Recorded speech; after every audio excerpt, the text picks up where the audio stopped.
Hello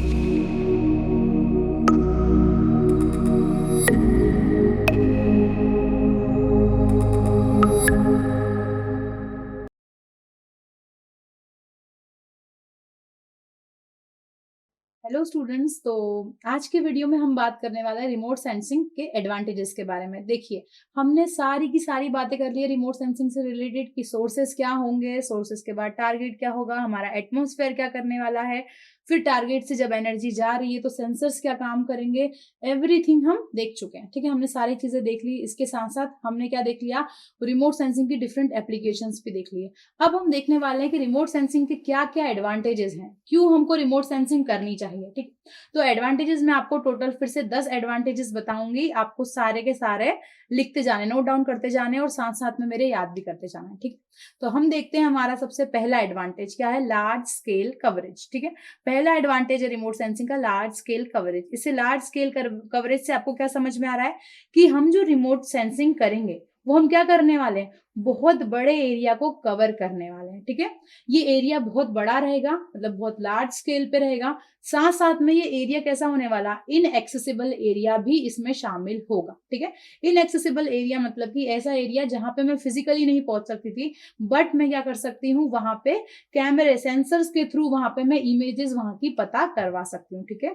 तो अगर हम इसकी बात करें लार्ज स्केल कवरेज की, तो इसमें हम क्या करेंगे, इसके थ्रू हमें बहुत ज्यादा एरिया का इंफॉर्मेशन भी मिलेगी, साथ साथ में इनएक्सेसिबल एरिया के बारे में भी जानकारी मिलेगी, साथ साथ में बहुत सारे लैंडस्केप, इकोसिस्टम और इन्वायरमेंटल चेंज जो है वो हम आसानी से देख सकते हैं एक इमेज के थ्रू। और वहीं पे फिजिकली अगर हम जाके करें तो इतने बड़े एरिया को करने में क्या लगेगा, बहुत ज्यादा टाइम लगेगा। तो पहला एडवांटेज हो गया लार्ज स्केल कवरेज। दूसरा एडवांटेज हो गया temporal monitoring.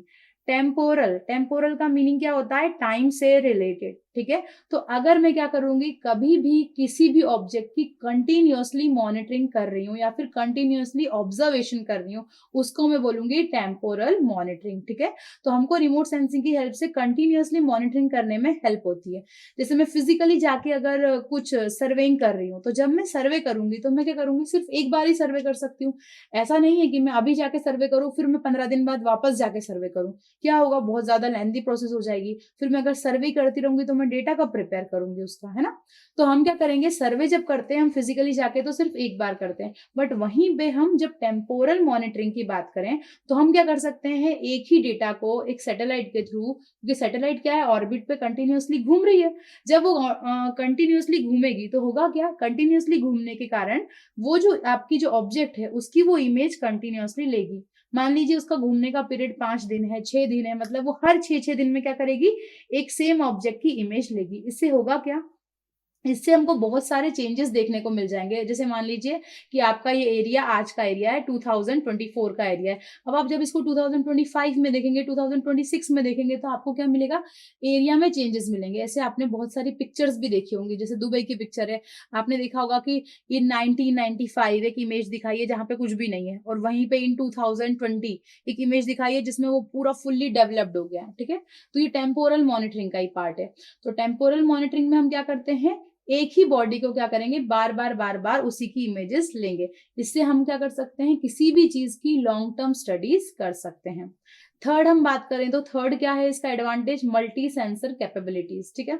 Multi sensor capabilities मतलब कि जब मैं कभी भी रिमोट सेंसिंग की बात कर रही हूँ तो हम रिमोट सेंसिंग में क्या कर सकते हैं, डिफरेंट डिफरेंट सेंसर्स का यूज करके बहुत सारी डाइवर्स चीजों को पता लगा सकते हैं, ठीक है। जैसे जब मैं अपनी आईज की बात करती हूँ, हमने सबसे फर्स्ट क्लास में बात की थी कि आईज जो है वो क्या है, हमारा आईज हमारा एक रिमोट सेंसर की तरह ही काम करता है, बट वो रिमोट सेंसर जो है वो क्या है, लिमिटेड है।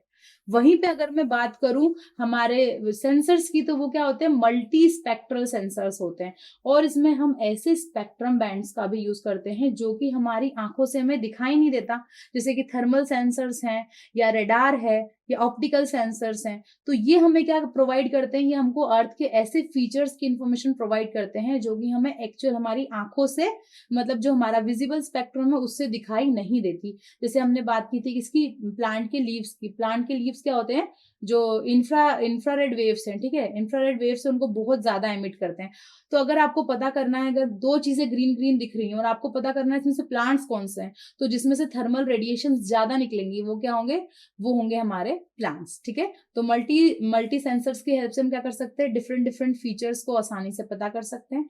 वहीं पे अगर हम फोर्थ एडवांटेज की बात करें तो वो है कॉस्ट इफेक्टिवनेस, ठीक है।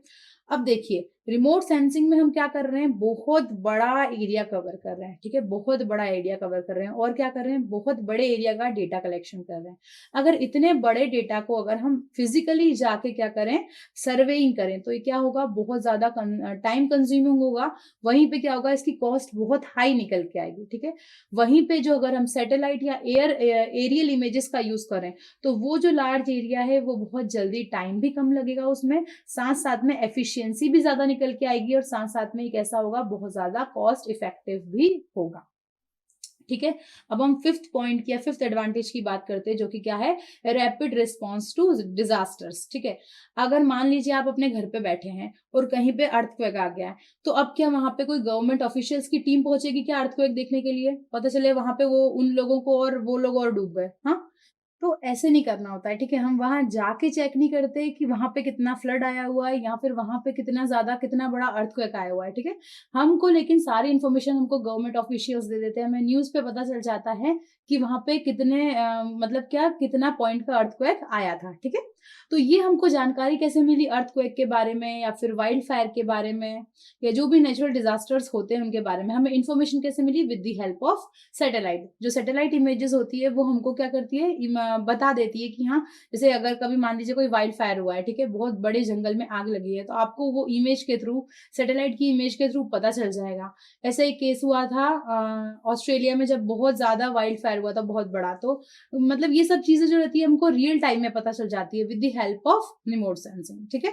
और फिर उसी हिसाब से क्या होता है, जो गवर्नमेंट रहती है वो क्या करती है, इमरजेंसी रिस्पॉन्स भी करती है, रिकवरी भी करती है, और फिर वो रेस्क्यू की प्लानिंग भी करती है कि किस तरीके से उस ऑपरेशन को किया जाए, रेस्क्यू ऑपरेशन किया जाए, ठीक है।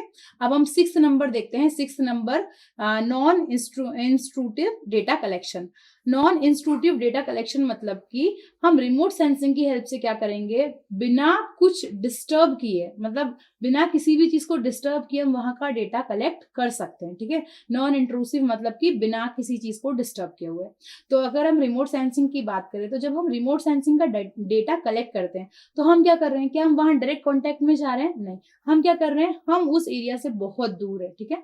तो हम क्या करने वाले हैं, वहां पे जितना भी डिस्टर्बेंस होगा वो क्या रहेगा, मिनिमम रहेगा। मिनिमम डिस्टर्बेंस रहेगा किस किस चीजों का, कुछ इकोसिस्टम हो सकता है या कुछ इन्वायरमेंट हो सकता है, ठीक है। तो हम इस इन्वायरमेंट की सेंसिटिविटी के हिसाब से, या कुछ इनएक्सेसिबल एरिया है उसके हिसाब से क्या करेंगे, काम करेंगे, हम उन चीजों को डिस्टर्ब नहीं करेंगे। वहीं पे अगर मैं फिजिकली जाती तो क्या होता, हो सकता है कि वहां पे डिस्टर्बेंस थोड़ी तो रहती, अगर वहां इतने लोग जा रहे हैं, फिर वहां पे सर्वे कर रहे हैं, तो क्या होगा, वहां पे डिस्टर्बेंस बढ़ जाएगी। तो अगर कोई सेंसिटिव एरिया है या इनएक्सेसिबल रीजन है, तो वहां के लिए क्या रहेगा, हम रिमोट सेंसिंग का यूज करते हैं, ठीक है। 7th एडवांटेज क्या है, कंटिन्यूअसली मॉनिटरिंग, ठीक है।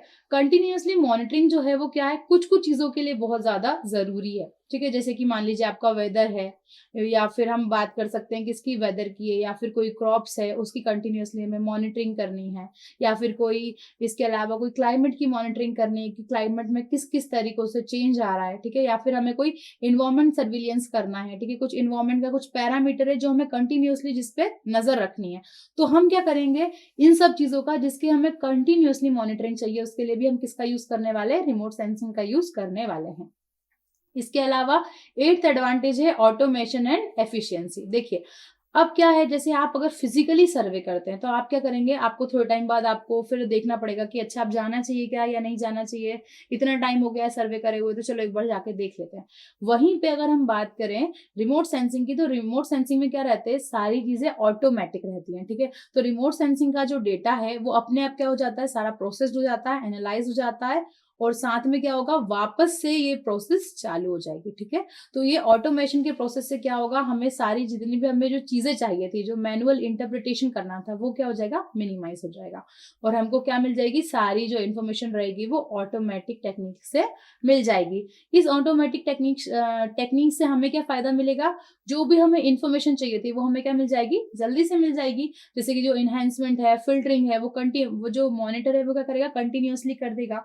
तो हमको क्या मिल जाएगा, ज्यादा डेटा कम टाइम में मिल जाएगा। ठीक है, और हम क्या करेंगे, उस डेटा के हिसाब से हमारे डिसीजन मेकिंग में हमें हेल्प मिलेगी। जैसे मान लीजिए वाइल्ड फायर है, तो वाइल्ड फायर का डेटा अगर आया है हमारे पास, तो वो जितनी जल्दी हमको मिले उतना जल्दी हम उस चीज पे काम कर पाएंगे। लेकिन मान लीजिए वो इमेज को आने में ही अगर 1 दिन 2 दिन लग गए, तो हम क्या उस इमेज पे काम कर पाएंगे, फिर हम क्या वहां पे जल्दी से जल्दी पहुंच के रेस्क्यू कर पाएंगे, फिर ऐसा नहीं हो पाएगा। इसीलिए हमें क्या, जो ऑटोमेशन और एफिशिएंसी है उसके कारण क्या हो जाएगा, हम कोई भी चीज है हमारा, कोई भी फ्लड है या अर्थक्वेक है, उसको क्या कर सकते हैं और जल्दी से जल्दी उन चीजों को रेस्क्यू कर सकते हैं।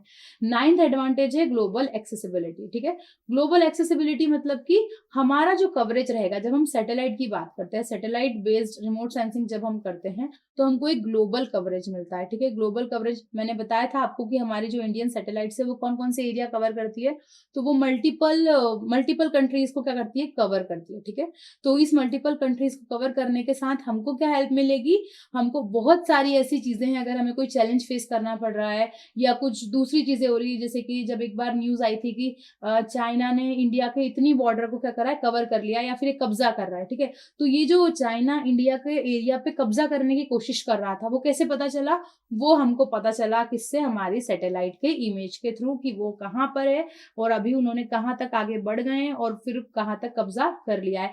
और पाकिस्तान से जैसे कभी कभी न्यूज आती है कि पाकिस्तान ने इंडिया का इतना एरिया पे कब्जा कर लिया है, तो ये जो कब्जा कर रहे हैं ये हमें कैसे पता चल रहा है एरिया का, हमको जो सैटेलाइट मैप है उसके थ्रू पता चल रहा है। जो पैलेस्टीन, गाजा, इन सब की भी बातें हो रही है कि वहां इतना नुकसान हुआ, इतनी बम्बार्डिंग हुई, तो ये सब चीजें हमें कैसे पता चल रही है, रिमोट सेंसिंग डेटा के थ्रू ही पता चल रही है। ठीक है, इसके अलावा 10th बेनिफिट है वो क्या है, 10th एडवांटेज वो है रिसोर्सेज मैनेजमेंट एंड प्लानिंग। ठीक है, देखिए रिसोर्सेज मैनेजमेंट मतलब कि कोई भी, जैसे अगर आपके एग्रीकल्चर फील्ड है या फॉरेस्ट्री है या अर्बन प्लानिंग है, आप किस तरीके से उसको मैनेज करेंगे। अगर आपको उसका रीसेंट डेटा पता है, ठीक है, अगर आपको पता है कि वहां पे किस तरीके का डेटा अवेलेबल है, तो उससे आपको हेल्प मिलेगी कि वहां पे जितने रिसोर्सेज हैं आप उसको किस तरीके से ऑप्टिमम यूज करें। इसका एग्जाम्पल हो सकता है कि आप किस तरीके से लैंड का यूज करें या फिर किस तरीके से वहां के क्रॉप्स हैं उनको यूज करें। ठीक है, तो इससे हमें क्या मिलेगा, रिसोर्सेज मैनेजमेंट में भी हेल्प मिलेगी। 11th एडवांटेज है हमारा साइंटिफिक रिसर्च एंड डिस्कवरी। ठीक है, अब आपका जो रिमोट सेंसिंग डेटा है वो एक और चीज के लिए यूज हो सकता है। मान लीजिए किसी को कोई रिसर्च करनी है, तो रिसर्च करने के लिए जो डेटा लगेगा, ठीक है, वो डेटा भी हमको कहाँ से मिल सकता है, रिमोट सेंसिंग की हेल्प से मिल सकता है। जैसे कि इन्वायरमेंट में क्या क्या चेंजेस आ रहे हैं, क्लाइमेट पैटर्न कैसा है, ये हमको जो सारा डेटा है वो कहाँ से मिलेगा, इन्वायरमेंट से मिलेगा। इसके अलावा अगर हमें कोई नई डिस्कवरी करनी है, कुछ नया फिनोमेना पता करना है, तो उसकी स्टडी भी कैसे होगी हमारी, उसकी स्टडी भी रिमोट सेंसिंग के डेटा से आसानी से हो सकती है।